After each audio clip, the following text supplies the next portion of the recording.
Hey. Alright, so working in Photoshop here on the Sinister Snail cover. This is where it has got to. I'm going to see about maybe trying to do some colors here. And I'm trying to determine what style I want to do the colors in. I still haven't ultimately locked down what Sinister Snail's color is going to be. This is all stuff that I can still change because this is just for my kids. It's not for anybody but me. And, well, it's not for anybody but me and my kids, which is why I said for my kids. Alright, cover this book. It's going to be nighttime. Let's do some kind of like dark purple in the background. I'm just going to speed this up and do a fill layer instead.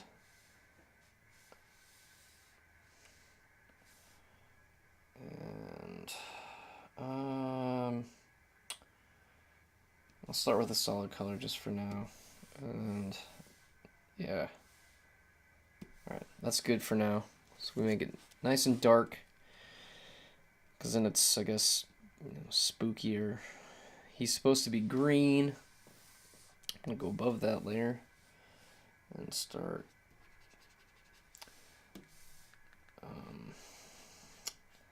I mean, I kind of like painting in Photoshop.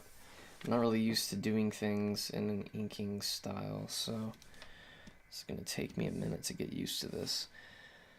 I was using this color fill marker brush. These are a bunch of the brushes I'm using in Photoshop are the Kyle's brushes that come with Photoshop. I like the inker and the HB, the Happy HB pencil, I think is what it's called. But it's gonna be all blotchy. I don't know. I'm just coloring it in using the fill tool will make it a lot faster, but I don't know if I'm gonna be happy with the results there because I want it to look good. So even if it is for my kids, that doesn't mean I want it to be, I want it to look bad. Still want to be proud of it, you know what I mean? Alright, maybe I'll just try and paint it in and see how it turns out instead of wasting a bunch of time. I only have about 30 minutes to work on this anyway. So, in Clip Studio Paint, the paint bucket tool it's really awesome. It's really awesome right out of the box. So you can just start. You could go on a layer beneath the ink layer, and it still recognizes the ink shapes, and you can just fill in the shapes that you've made without filling up the whole page. And I know that in Photoshop, I'm sure there's probably like a way to do that in Photoshop too, but I'm not as literate in Photoshop. I'm new to most of these Adobe things.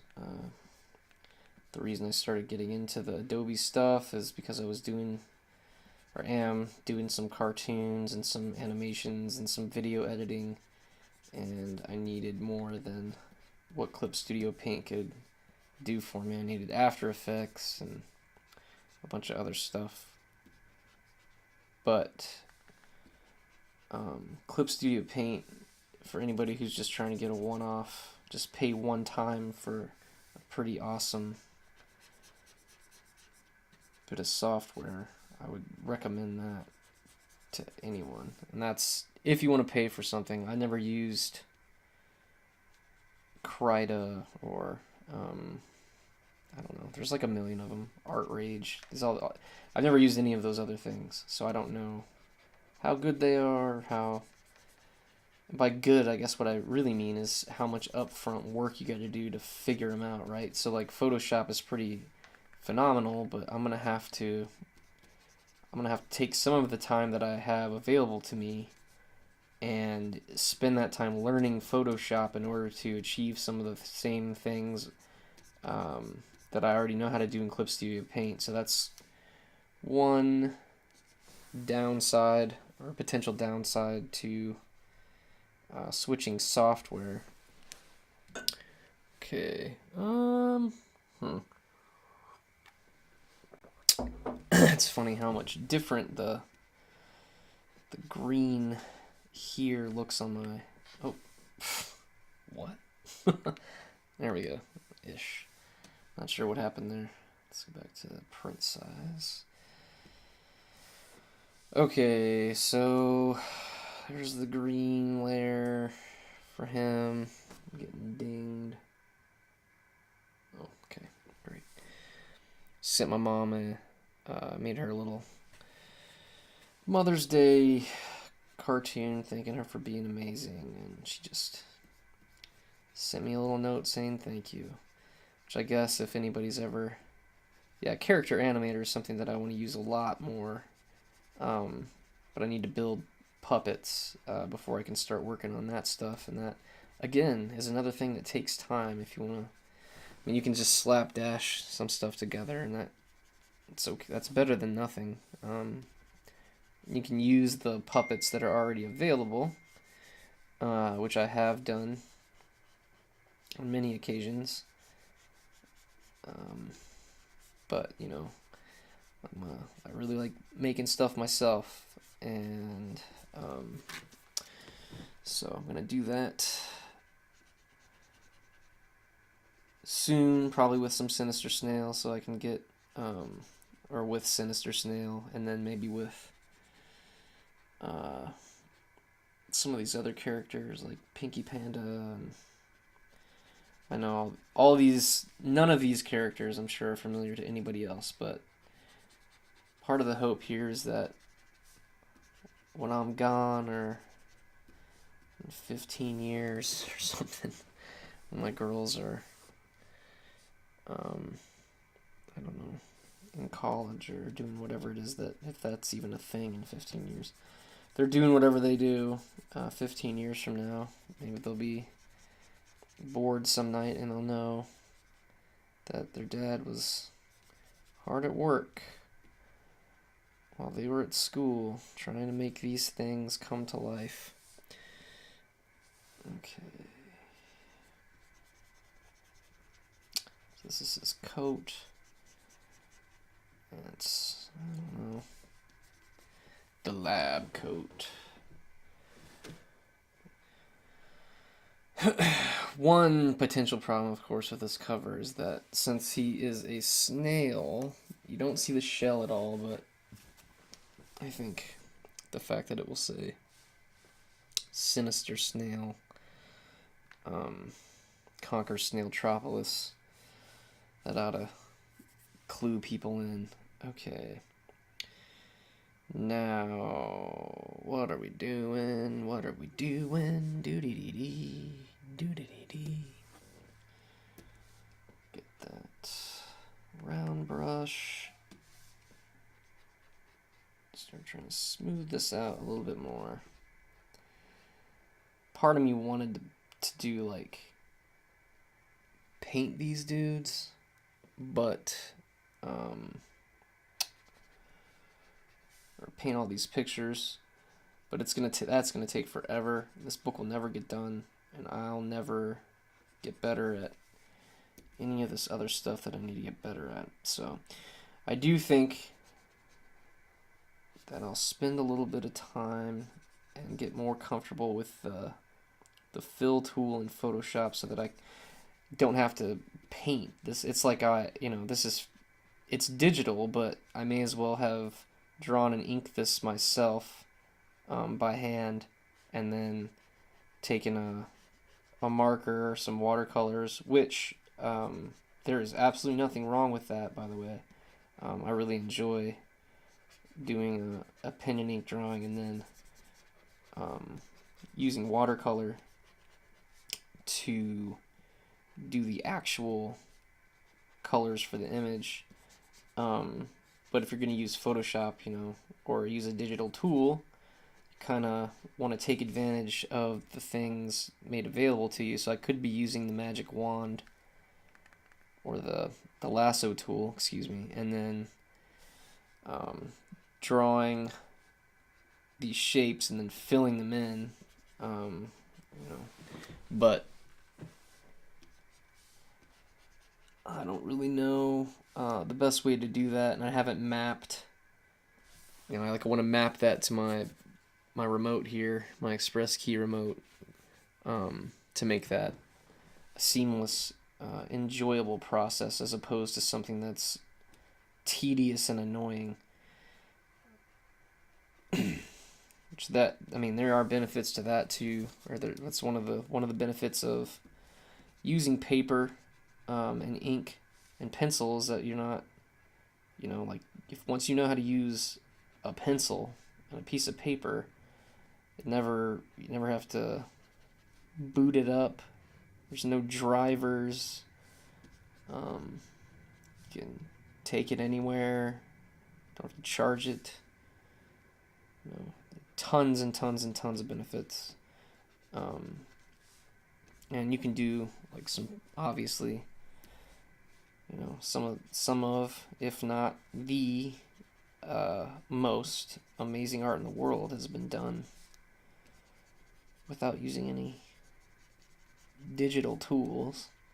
That's arguably, of course, some people would point to different, you know, what is the best art? I don't know.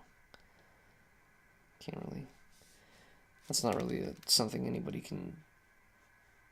I feel like objectively prove, so, which is a good thing, right? Since everybody does it differently.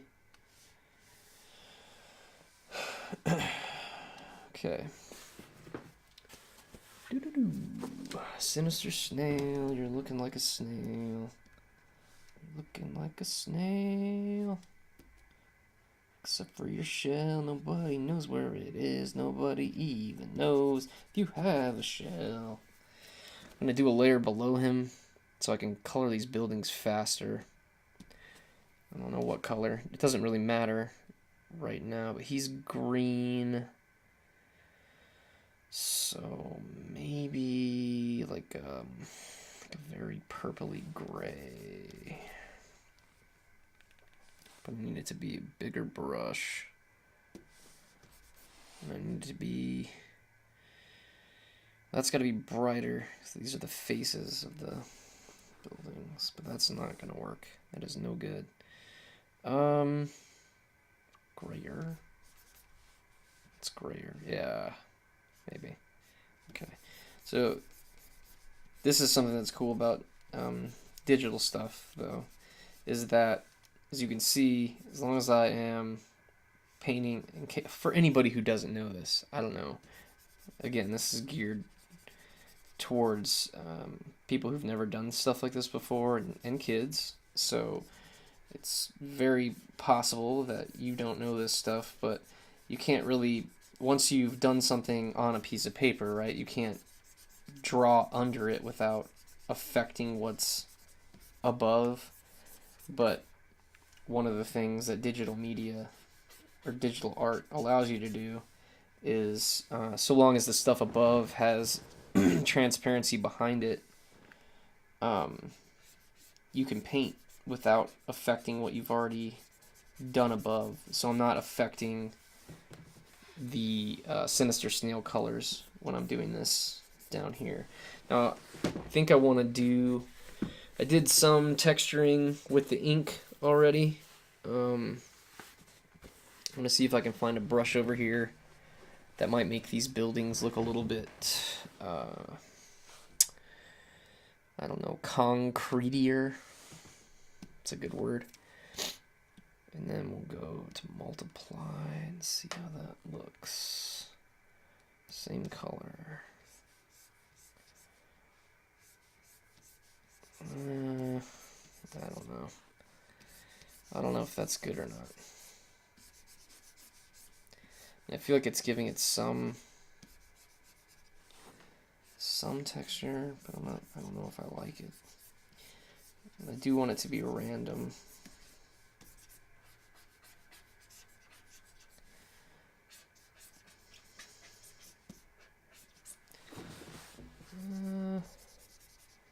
I mean, some texture is better than no texture, I feel like. I'm not sure if this is improved. Oh, looking on my reference monitor, I definitely like it a lot better than when it was on, or what I'm seeing right here on my Cintiq. Oops, I'm blurry. Why am I blurry? Oh no. Move it back. Yeah, I don't know. What's gonna make it pop more? I want to make this darker in the background. I'll have to rasterize it first, though.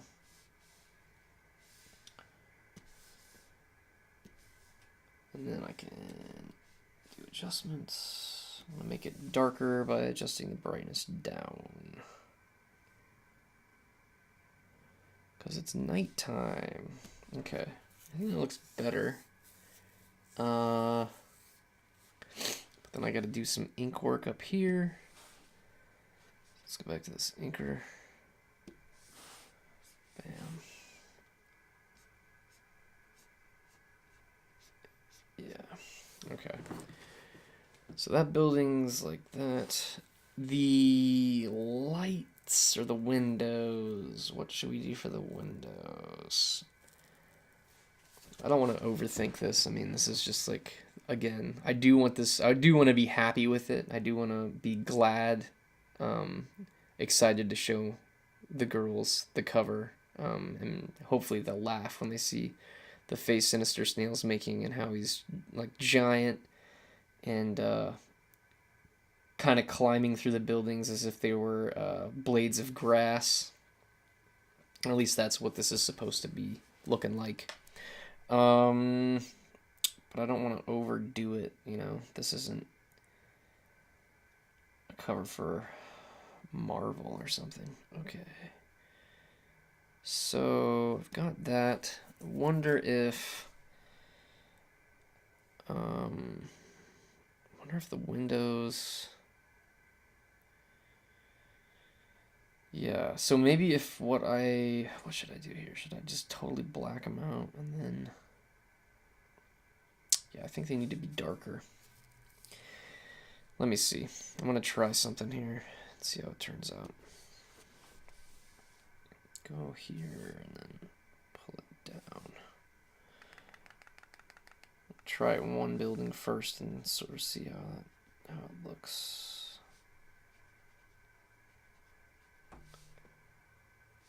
Can't tell yet from.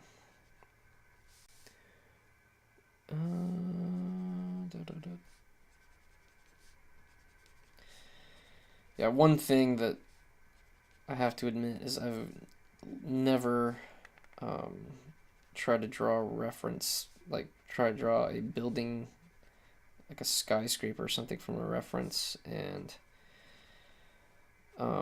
since Sinister Snail is going to be in this Snailtropolis place, I'm definitely going to have to do some sketching and some painting of city skylines and stuff. It's just going to give me more of a I don't know, image vocabulary that I'll be able to draw from. Literally draw from, in this case. And that will speed things up for me further down the road. Much like what I was talking about with becoming more literate in Photoshop, that'll speed things up for me too, because then I could have just done flats. Although, I'll show you in a minute. I'll try and do some additional shading and stuff with the paintbrush just by using some more colors. Especially like since this is the cover, I want it to be more interesting, or at least interesting enough that it gets somebody to open the book, right? You shouldn't judge a book by its cover unless it's your own book and you want people to pick it up and read it. You know, if you're looking at books and someone's like, hey, you should read this because it's somebody you trust, and you're interested in reading the same type of thing they are, or interested in seeing the types of things that they read, or whatever has motivated you to do it, then like, check this out, and you're like, the cover's terrible, but I would read to see what's inside of it and not worry about the cover so much. But if you want to sell books or get people to read them, even if it's not about selling it, some people don't need to sell the books. But yeah, if you want people to open your book, then you should probably care about your cover. All right, I'm gonna go back to my paintbrush here, and then let's see, layer 8. What is that one? Oh, that's the texture. Okay, and then here I'm gonna do a multiply layer, and then I'm gonna grab that color there, and I don't know if that's gonna do what I want it to do, but it seems like it's a little bit too green. Yeah, I don't like it. Okay, so instead of multiply, take it off multiply. Oh, what? Oh, that's gonna stay. Did I delete the layer? I did. Okay, now I got a new layer, and I'm gonna change it to black, and then I'm just gonna reduce the opacity to, like, I don't know, 30%, and we'll see how this goes. Well, it goes bad because we didn't do it above the, there we go. Alright, and then this way I won't have to keep color picking and changing colors. Although it's gonna go over. Alright, so I'll show you what I would in Clip Studio Paint. It would be different than what I have to do here. So the workaround that I've figured out for this on Photoshop, first I'll delete that. Then I'm going to take this layer, I'm going to duplicate it, and just, yeah, layer 6, copy. I don't really care. I'm not going to get super involved with organizing and naming the layers here. This is just for me. And then what I'm going to do is I'm going to turn the opacity down, just like I did with the other one, to 30%. It's not going to matter because it's just a copy. And then when I start coloring with this black, yeah, then it'll still do what I was trying to get it to do, but I'm going to lock the transparency. And the only thing that what that means is, like, if I color over here, it's not going to do anything because there's nothing for it to color over. Just like one of the first cool tricks that I learned. I can't even really remember exactly where I learned it. Could have been from Marco Bucci, who's awesome, or Jazza from Draw with Jazza. But, like, pretty much wondering if... So the idea is that the light is kind of coming up this way. So that would mean that would be darker a little bit. This would be darker. I don't know if yeah, we'll have to kind of see. Make it look as good as we can. This will give the form a little bit more shape. And then also make it have more of a